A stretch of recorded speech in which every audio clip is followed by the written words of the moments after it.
destroy the works of the devil. And it also said that the serpent will bruise his heel. So in other words, in the actual means, their conflict would be resolved by Jesus, the Messiah, coming and dying for the sin of mankind. As long as sin could still be held to the charge of man, Satan had legal rule. He could do whatever he wanted to, and man could not do anything about it. But when Jesus came, he broke the hold that Satan had because he paid the price for the sin. God the Father was then satisfied. His justice had been rendered,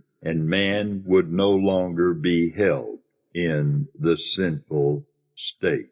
He had been purchased, redeemed by the blood of the Lamb. You see, when we understand that God planned for man to live eternally with him, and Satan took that plan and tried as much as possible to keep that from happening. He was successful to the extent that man had to work from that point forward.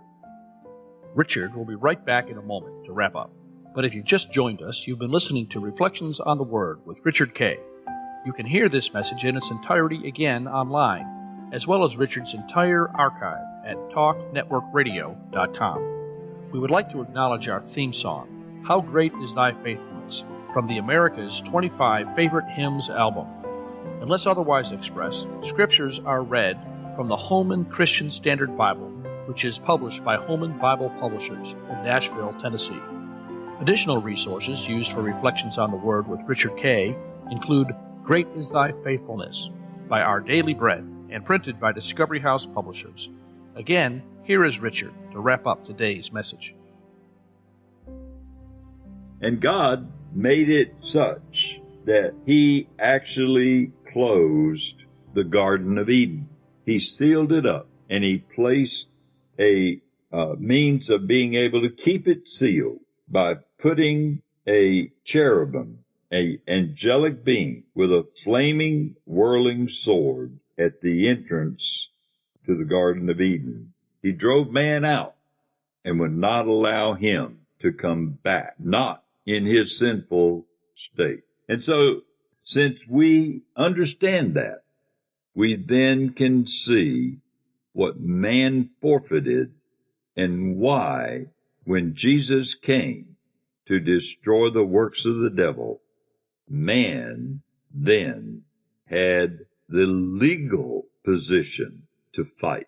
But he is not fighting man. He's fighting the forces of the enemy, Satan, and his strategic armies. We know that those strategic armies are still in existence. They were not eliminated, but their ability to rule over man was. And that is the most important part of the lesson of God making the promise and fulfilling it in his Son, Jesus the Messiah.